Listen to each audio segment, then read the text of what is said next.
Bye bye. Take care, tiffin finish करके आना, ठीक है? मुझे डांटना ना पड़े घर आके कि खाना नहीं फिनिश हुआ है। Bye bye. Hello, welcome back to the channel. कैसे हो आप सब? उम्मीद करती हूँ आप सब ठीक होंगे। एक नए व्लॉग में आपका फिर से स्वागत है और मैं अपना व्लॉग स्टार्ट कर रही हूँ आज सुबह 10 बजे से। शिव चला गया है और मैं उसको बोल रही थी कि अपना टिफिन फिनिश करके आना, क्योंकि वो क्या कर रहा है ना, जिसको जैसे ही काम ज्यादा होता है वो टिफिन छोड़ देता है। तो छोटे बच्चों की तरह उसको बोलना पड़ता है कि अपना टिफिन पूरा फिनिश करो। जैसे कभी ज्यादा काम रहता है ना तो वो छोड़ देता है टिफिन, जबकि मैं बोलती हूँ उसको कि अपना एक रूटीन रखो, अपना चाहे जो भी टाइम फिक्स रखो, उस टाइम पे ये कि थोड़ा वेट भी कर लेगा कोई तो कोई दिक्कत नहीं, बट अपना टिफिन फिनिश करो। क्योंकि ऐसा मतलब एक दो बार हो गया तो फिर मैं उसको यही बोल रही थी कि अपना टिफिन फिनिश करके आना। ऋषि की तो छुट्टी है, मैं उसे थोड़ा सा पढ़ाऊंगी अभी, क्योंकि अब उसके एग्जाम आने वाले हैं हाफ ईयरली। तो बस अभी नाश्ता वाश्ता करके उसको थोड़ा सा मैं रिविजन करवाऊंगी, उसके बाद आपसे मिलती हूँ। मस्त हवा चल रही है आज तो, बहुत ही तेज ठंडी हवा चल रही है, मजा ही आ गया बालकनी में आते ही। मैं कह रही थी दरवाजा इतनी आवाज क्यों कर रहा है, बटम बटम। हाँ, ये देखो यहाँ बैठ गई है अपने छोटे से बच्चे को लेके, मस्त हवा चल रही है। आज मस्त हवा चल रही है भाई। मतलब हवा तो चल रही है लेकिन ठंडी हवा चल रही है। मतलब ऐसे तो पहले भी चल रही थी हवा, लेकिन आज अलग सी कुछ ठंडी सी हवा चल रही है। और बादल देखो क्या लगे हुए हैं, हवा आ रही है तो पता नहीं बारिश आती है कि नहीं आती है। ये देखो, ये मैडम जी भी आ गई है अपनी कार लेके। आज संडे है, ऋषि का स्कूल भी नहीं था, तो बस आज तो हमने कुछ किया नहीं ज्यादा। और अभी तो मस्त हवा चल रही है इतनी। क्या देखा, अचानक से चली मौसम, सुबह से तो धूप ही आ रही थी, आज अचानक से ऐसी मस्त हवा चलने लगी है। ऋषि ने कहा मम्मी क्या हो रहा है, बाहर आवाज आ रही है दरवाजे की। मैंने जाके बाहर देखा, मजा ही आ गया। अभी बस लंच करके ही बैठे थे, मैं ऋषि को सुला रही थी और देखा तो दरवाजा आवाज कर रहा था, बटन बटन। ऋषि आप उड़ ना जाओ कहीं, इतनी हल्की सी तो हो आप। है,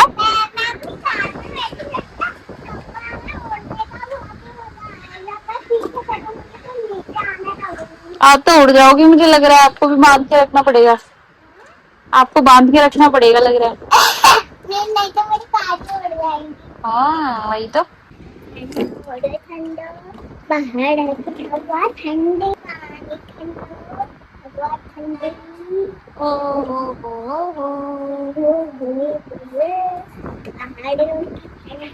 बस अभी तो बैठ गए हैं कमरे में। और कल क्या हुआ रात में कि ऐसे मैं किसी से गढ़वाली में कुछ बोल रही थी, धीरे धीरे गढ़वाली में बोलते बोलते मेरा ऐसी मन कर गया कि मैं गढ़वाली गाना ही सुनती हूँ। और मैंने अलेक्सा को बोला, मैंने गढ़वाली गाने लगाए, तो जैसी गढ़वाली में ना एक गाना आया, कभी सीला पाखो रीटू कभी छैला घाम, ऐसे करके वो गाना है। पता नहीं मैं लिरिक्स सही बोल रही हूँ कि नहीं। तो जैसे ही वो गाना चला एकदम से, मतलब क्योंकि जब छोटे थे ना हम, तो मेरी मम्मी इस सॉन्ग जब भी आता था उस टाइम पे तो हम सीडी प्लेयर में सीडी लगा के गाने सुनते थे, सारे जितने भी गढ़वाली गाने थे। तो उस टाइम पे जब ये गाना चलता था मेरी मम्मी रोने लग जाती थी। तो उस टाइम तो मुझे लगता था एक तो लिरिक्स ही नहीं समझ में आते थे, खैर उस टाइम तो क्या ही बोल रहे हैं वो गाने में। और मम्मी रोने लगती थी तो मैं क्या रो रहे हैं।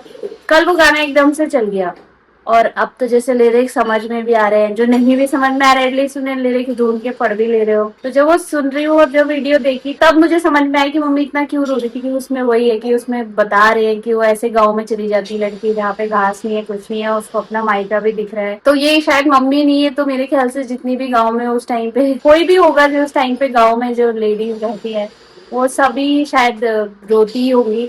तो फिर कल मेरे को भी रोना आ गया वो गाना सुन के। तो मतलब फिर मुझे लगा कि ऑब्वियसली लाइफ काफी टफ थी उस टाइम पे। वैसे तो अगर सोचने लगो कि आप मतलब छोटे में क्या करते थे, कैसे करते थे, तो नहीं याद आता है। बट मेरे साथ ऐसा होता है कि जैसे गाने से रिलेटेड मेमोरीज होती हैं, फिर ऐसे याद आ रहा था कि हम कैसे सीडी, मतलब मम्मी बोलती थी सीडी लेके आओ, एक नई एल्बम आ गई है, और मतलब हम बैठ के देखते थे। फिर अपना मतलब धीरे धीरे पूरा पुराना टाइम ऐसे याद आने लग गया, सारी चीजें याद आने लगी। क्योंकि अब तो टाइम सोचने का भी नहीं मिलता है कि हम लोग मायके में क्या करते थे, कैसे भाई बहन रहते थे, कितने लोग थे। मतलब अब उतना टाइम भी नहीं मिलता है कि आप बैठो सोचो। बट कल ऐसा हुआ कि मैं सारे सॉन्ग सुनने लगी तो मुझे धीरे धीरे धीरे पूरा अपने गांव की याद आने लगी। जैसे गर्मियों की छुट्टियों में जाते थे तो गांव में, तो गांव की जो जो मेमोरीज है तो वो सारी चीजें याद आने लगी। तो ऐसा है कि कल मेरे लिए थोड़ा इमोशनली हो गया था रात में। बस तो अभी तो बैठे हैं और अभी जाएंगे थोड़ी देर में, पार्क लेके जाऊंगी तीजू को। मौसम तो अच्छा हो गया, बारिश नहीं हो रही है तो लेके जाऊंगी मैं उसे पार्क में।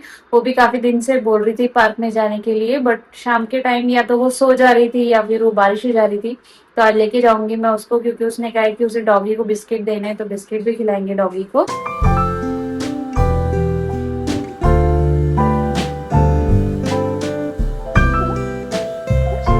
चलो जाओ। ओ भाई कहाँ चल रहे हो? ओ कहाँ चल रहे हो? चलो पीछे चलो भाई। हो गया बस। तो हम पार्क में आए हुए हैं आज, और रिचुअल हमेशा का है कि आओ तो सबसे पहले बिस्किट खिलाओ इन्हें। तीशी आने ही नहीं देती है बिना बिस्किट के, तो चाहे अगर घर से नहीं लाए तो मार्केट से खरीदा अभी। तो बस अभी पार्क चलते हैं। घास देखो कितनी बड़ी बड़ी हो रखी है, बहुत ही बड़ी बड़ी घास। इस घास में डर लगता है खेलने में भी, पता चला कोई सांप वाप निकल गया। उसे मैं बोल तो रही हूँ ढंग से खेलो, लेकिन देखो ना यहाँ पे पानी हो रखा है, इधर घास ही घास हो रखी है।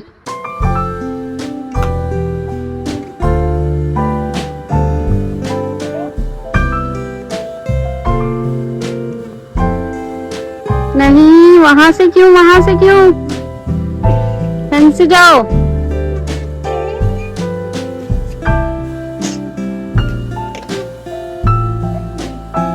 तो आ गए हैं पार्क से वापस। ज्यादा कुछ वहां पे होता ही नहीं है। एक स्लाइड बचती है, उसमें भी वो आपने देखा कि वो कितने स्टंट दिखाती रहती है। बच्चे ऊपर से आते हैं, वो नीचे से ऊपर जा रही होती है। तो थोड़ी देर खेला, मुझे तो बैठे, मैं थोड़ी देर बैठी वहां पे, पर इतने मच्छर हो रखे थे, मैंने कहा चलो चलते हैं वापस यहाँ से, क्योंकि इस मौसम में वैसे भी मच्छर बहुत ज्यादा होते हैं, मुझे आजकल कुछ ज्यादा ही काटने लग रहे हैं। तो बस फिर हम आ गए हैं अभी वापस। अभी थोड़ी देर में शिव भी आ जाएगा। शिव ने बोला है उससे थोड़ा मार्केट में काम है, तो उसका जो कपड़े वगैरह है कुर्ते के वो सब देने हैं, तो वो भी देने हैं उसको। तो वेट करती हूँ उसका। अभी एक्चुअली ना ये कपड़े शिव के देने हैं टेलर को। तो वो देखो वो नीचे खड़ा हो रखा है, वेट कर रहा है कि कपड़े देने। कैच।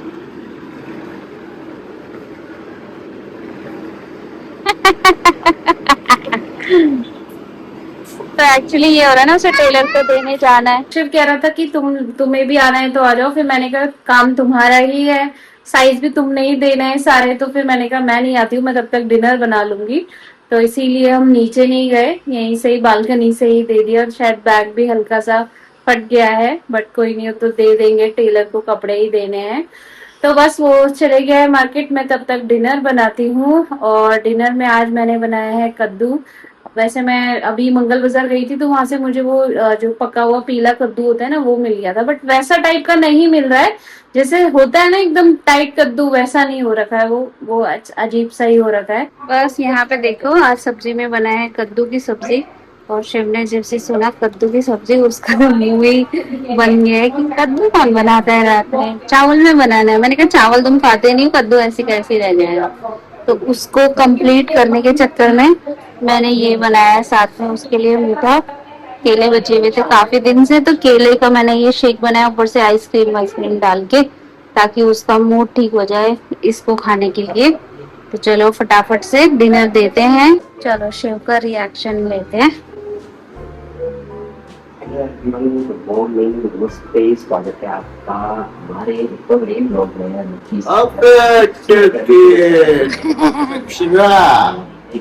हाँ एक कचरे के लिए बनाया मैंने, दूसरा कचरा। क्या मैं तो मैंगो शेक है, नहीं तो वो है मैंगो शेक। हाँ तो तुमने केले का बोला था ना, उसमें आइसक्रीम मिक्स। ऋषि ने पूरा पिचका दिया उसको। अरे उसमें आइसक्रीम मिक्स करो ना। हाँ तो दूंगा। अरे तो देखो तो सही, कैसा जबरदस्त सा लग रहा है। सही है। हाँ तो उसे मिक्स करना है, इसीलिए मैंने स्पून दिया, सब दिया है, वो साथ में मिक्स करो उसमें। अरे रुको भाई, इसको भी खाना है साथ में। गाड़ी वाले ने 5:30 के लिए बोला था ऋषिकेश पहुंचने के लिए। हम 5 हाँ जी, तो बस डिनर भी हो गया है और शिव को भी अच्छी लगी वो शेक। वैसे बनाना शेक सुबह पीते हैं, बट उसने मुझे कहा था कि मुझे केले का रैला बना के दे देना। केले का रैला मतलब वही केला और दूध को थोड़ा हल्का सा मैश कर दो। तो मैंने कहा जब ऐसे खाना है तो मैं शेक बना के ही दे देती हूँ। और उसको अच्छा भी लगा। उसको एक्चुअली जो है कद्दू उसको कह रहा था कि मुझे चावल में खाना है, और चावल के लिए ना तो वो दिन में कभी खाने आता है और ना ही चावल लेके जाता है। तो काफी वो हो जाता है कि कौन खाएगा। तो इसीलिए मैंने फिर बना दिया था। मैंने कहा कोई नहीं, कुछ मीठे के साथ खा लोगे तो शायद खाया भी जाएगा। तो वैसे वो अच्छा हो रहा था। मैंने इमली और गुड़ वाला खट्टा मीठा टाइप का गुड़ बनाया था। एक्चुअली जो पंपकिन होता है ना, जो येलो कलर का टाइप पंपकिन, पुराना पंपकिन होता है, वो हल्का सा मिठास उसमें होती है। लेकिन उस टाइप का मुझे मिल ही नहीं रहा है। मतलब मैं कोशिश करती हूँ कि वैसा ही दिखने में तो वो ऐसे ही दिखते हैं, लेकिन हो नहीं रहा था। वो कद्दू काटते टाइम भी मुझे लग गया था कि ये वैसा तो नहीं बनने वाला है जैसा मैं सोच रही हूँ। बट फिर भी इतना बुरा नहीं हो रहा था। गुड़ और इमली वाला ही मैं बनाया था, तो मैंने अच्छा ही हो रहा था। तो बस सबने खा लिया है और इस व्लॉग को यही एंड करते हैं। उम्मीद करती हूँ आपको व्लॉग अच्छा लगा होगा। Please like share and subscribe. Take care, मिलते हैं नेक्स्ट व्लॉग में। बाय बाय।